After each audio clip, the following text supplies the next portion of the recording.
thing? Which one Now, is what you see before you here is a small block of pikemen. Now, you may ask yourself, what in the world is a pikeman? Sounds strange. I'll explain. A musketeer is known for his main weapon that he uses, a musket. Our pikemen here are known for the main weapon they use, the pike, this lovely 12-foot long ash pole with a sharp metal point at the end. Now, our musketeer is standing by here. We have another one sitting up. Now, if you take a quick look at our musketeer, you'll notice there's a piece of equipment missing that she doesn't have. The bayonet. You won't see the bayonet come about for another 100 years or so. The pikeman is our bayonet. All 230 angry armored pounds of bayonet with a 12-foot long weapon. Now, the musketeer and the pikeman work together. It's the musketeer's job to get the pikemen into close quarters combat, into close grips with the enemy, other pikemen, musketeers. It's the pikeman's job to keep cavalry, armored men on horseback, away from the musketeers. So they work together as they're moving along the battlefield. Now, if you come and see our demonstration on musket at 4:30, we'll explain a little bit more, and it'll all start to make sense all together. Now, the drill is not overly complicated. There aren't that many steps, only 12 or 15 or so, that are actually used on the battlefield or the march. However, I can take an average person, pluck them out of the farmer's field, train them up to be a musketeer in about 2 weeks. Now, a pikeman may take up to a month or longer. The drill is actually much simpler than with the musket. The part that takes so long is that these gentlemen, as you can see, are all large, stout lads. These gentlemen need to build up the physical strength necessary in order to do their job. You'll notice they're all wearing armor, helmets, carrying swords. On the march, they would be carrying a satchel with at least 3 days of food and water. Their blankets, an extra shirt, shoes, socks, anything else they might possibly need. Our musketeer may be carrying not only the weight of their musket, 30 pounds or so. Our pikeman may be carrying upwards of 60 or 70 pounds and expected to march between 10 to 20 miles a day. And fight a battle afterwards. You'll notice also much of the armor that they're wearing is covering their torso, and in the case of these two fine gentlemen, their legs. They don't have any additional armor around their arms or their neck. The reason for that is because of weight. I would rather have them weigh 10 to 15 pounds less than be able to march an extra 5 miles and still have some energy left. Than to be able to be completely armored, head to toe, like a knight, and not only be able to march maybe perhaps 2 miles, and then fall by the side of the road dead from exhaustion. Now, we have our musketeers standing by here, where they would be is on the wings of our group of pikemen. Now, how our pikemen are standing here, the butts of their pikes are resting on the ground. I'm supposed to take it away. They're standing there, looking all fancy and pretty like they do in their rusty armor, trying to look terrifying, waiting for me to tell them something to do. Something to do comes along. We need to move around a little bit. I'll tell the pikemen, advance your pike. They advance or raise their pike. Pikemen is now in the bottom of their right hand. They can move around a bit. They can change directions, maneuvers ever so slightly. There is one massive problem to how they're standing now if they need to move around. They can't see the end of their pike. It's now even higher up than it was before. They couldn't see the end of the pike if they wanted to. They're wearing helmets. You can notice they can't turn their head that far back. Now you'll also notice all the lovely, short, well-branched trees around Her Majesty's Shire here. Trying to walk around like so, down one of these streets, would amount to an absolute of chaos. Because all it would take is one pikeman to get his pike snagged on a tree branch. Next thing you know, you have a pile of pikemen just colliding into each other in a massive crash, all tangled together like a jigsaw puzzle of armor and long metal points. So if I need them to be able to move around and not be scaring squirrels out of the trees, I'll tell them, pikemen, port your pike! They can now move through portals, move down the wonderful, lovely streets that we have here, so well shaded, and be able to see what's happening with their pike, and not cause any shish kebabs of squirrels or our lovely trees. Now, none of these steps I've shown you so far are fighting positions. That's only to get from one point to another. You can imagine how awkward that would be with such a long weapon, such a heavy load, not being able to see correctly or hear correctly with their helmets on. It becomes quite a task. That's why they rely on myself, a sergeant, or one of our officers to give them commands. some of which are done by drum beat. You may notice that myself, with my lovely blue sash and my slightly shorter pike, I am in charge of these fine gentlemen. My weapon is slightly different, and pikes come in all sorts of shapes and sizes. Theirs is more for fighting the enemy. Mine is a motivational tool. My job is to stand behind them and make sure they don't run away. So now it becomes a matter of who they're more terrified of, myself or the enemy. Pikemen, who are you more terrified of? You, Sergeant! Thank you. I should certainly hope so. So as they're moving along, they've now gotten closer to the battlefield. They haven't snagged any trees or any gates. I'll tell them, Pikemen, charge your pike! The pike comes from down by the hip, pointing up. Now it's brought with the left hand and the left fist directly underneath their chin. As I said before, they don't have any armor around their neck. This serves two purposes. They can sight down their pike as they fight other enemy pikemen, looking for those openings in the armor. That hand also gives them a little bit of extra protection around their neck. Better to lose a finger or two or have a hand skewered than to have to carry that extra 20 or 30 pounds of armor. The left arm, the left elbow also get tucked as low as they can, because if you look underneath here, they have no additional armor in their armpits.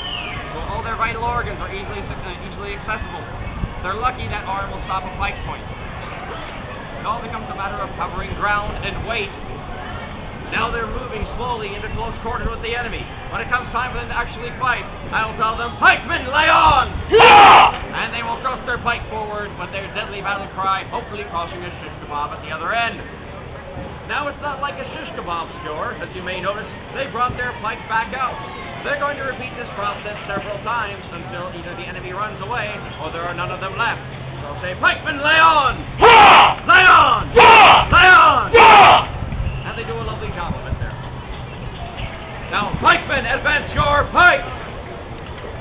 They not only protect us from other pikemen or musketeers, if you care to take up your position over by our company cook. The pikemen can also serve the purpose of sweeping the battlefield quickly like a broom. Now you'll notice our two musketeers standing by over there.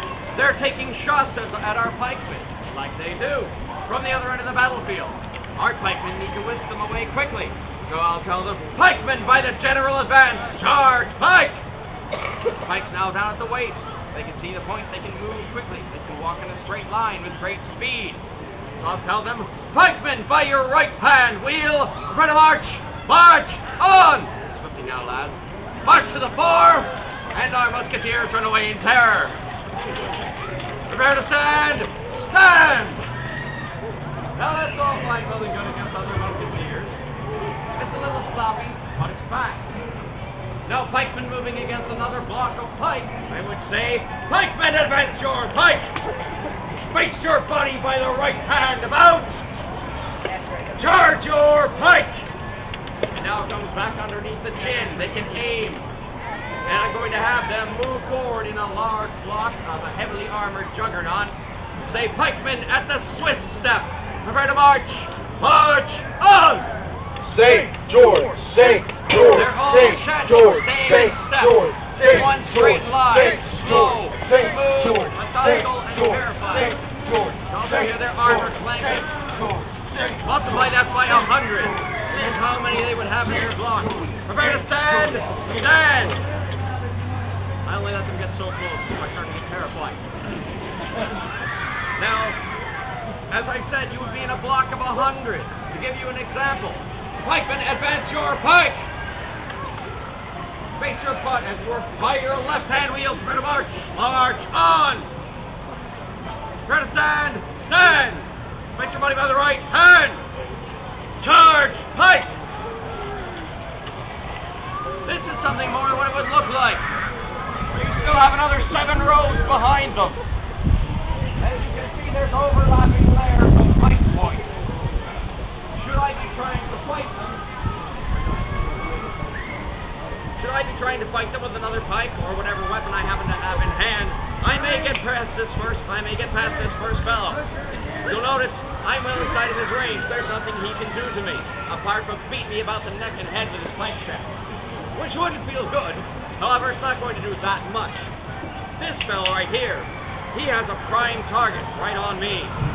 Now, should he happen to charge his pike and actually lay on and cross the shish kebab,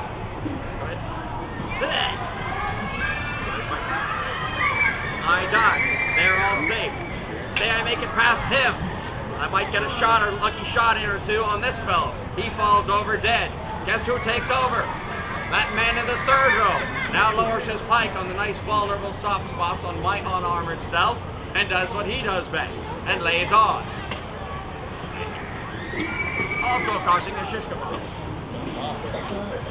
Now that's all well and good against other pikemen or musketeers. Pikemen, advance your pike! Fix your buddy by the right hand. That's all fine, well and good against other pikemen or musketeers. That will not work against the terror of the battlefield, the cavalry. Armored men on horseback. So in this case, I will tell them, when we have a cavalry charge coming in, pikemen, charge for horse! Our musketeer there over on the wing now comes back behind the pikemen and uses them like a human shield. Well, you'll notice the butt of the pike is propped on the inside of the foot. Give it a little bit of a bracing. They've leaned down as far as they can. They're as well propped as they can be. So that to defend against a 2,000-pound animal and a 300-pound armored rider, these men can actually brace. Hopefully that pike point will go in when a horse runs into it. Now, to tell you, often the horse is smarter than the rider. The horse will stop before it runs into our bristling porcupine of pikemen. Should that happen, the rider is still at a disadvantage. He has something called momentum working against him. In which case, he may, if he's lucky, vault over our pikemen, and then our good musketeer in the back here will do what he does best. Now, in the event that the horse is not smarter than the rider, and does run into this point, do you think these fine fellows are going to be able to withstand a 2,000-pound animal with a 300-pound rider running into them? Chances are no. This shaft is going to splinter. The horse will be dead. The musketeer or the other pikeman can finish off that rider. However, it now becomes a matter of cost. Which do you think would cost less? A 2,000-pound, well-trained horse, a 300-pound armored rider with years of sword training, trained with a pistol, or our lowly pikeman here with his rusty beat-up armor that I've just pulled out of a farmer's field a month ago, handed him a weapon, and said, "Here you go," and pushed him out onto the battlefield. The pikeman costs less. He may get smashed flat by his horse. It may happen. I can make another one that looks just like him in a month. I can probably even hammer out most of the his armor and put it on some other fellow about the same size. So in the long run, I'm better off with this poor fellow. Now they've just splintered their pikes because a cluster of horses that were not smart ran into them. Their weapon's now useless. So they go back to their second weapon, say, "Pikemen, quit your pike!" and draw swords. And they continue the fight as best they can until they can get a new pike. Our good pikemen here are trained in the use of the sword because this weapon, their pike, is expendable. It will break easily. You can chop the top right off. So if that breaks, they now have to do as best they can to try and continue the fight until the enemy flees the battlefield. Resheath and handle your pike.